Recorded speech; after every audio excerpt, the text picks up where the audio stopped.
Good morning. Happy Wednesday.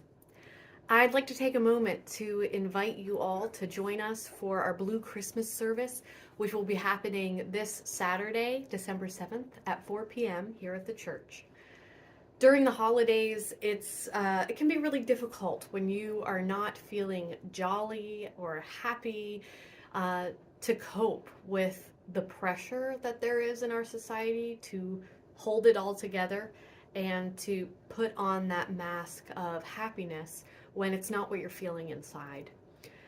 So the Blue Christmas service is really an invitation to take off that mask, not to sit in despair or sadness, but just to be real with whatever you are carrying and whatever you are feeling at this particular time. This might be from a personal loss that you've experienced this year, or perhaps a loss that you experienced during the holiday season in a previous year.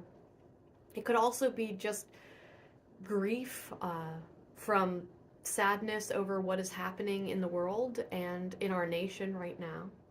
And it could also just be from the stress of life, especially that ramps up during this holiday season and calls us to keep going and going and going and ignoring those inner feelings that we experience.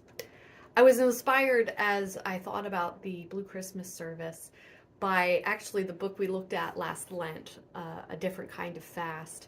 One of the fasts was fasting from holding it all together, and honestly, it was one of the most difficult ones for me because, especially as a mother of very young children, trying to balance that and ministry, I feel like holding it all together is the thing that I am called to do most often. But it is wonderful to be invited to just be as you are and have that be okay. And that's the invitation of the Blue Christmas service. Whatever you bring to it, whatever you are carrying, carry it to us in this shared space where we will lift lament and prayer and invite whatever tears show up as gifts, connecting us to God and to the deepest longings of our hearts. I thought I'd leave you today with this wonderful invitation. It's from that book, A Different Kind of Fast, and it shares a little bit more about the idea of seeing tears coming as a gift. Christine Walters Paintner writes, "These tears are not about finding out a reason for our pain or suffering, and they do not give answers, but instead call us to a deep attentiveness to the longings of our hearts. They continue to flow until we drop our masks and self-deception and return to the source of our lives and longing.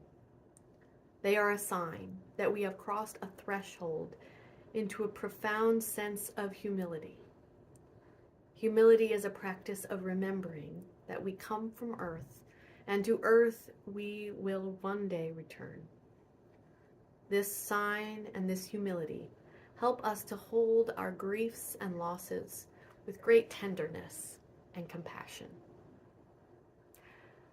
I hope to see you on December 7th at 4 p.m. if you also wish to be in a shared space where we hold whatever griefs or losses we carry in tenderness and compassion. Peace be with you all.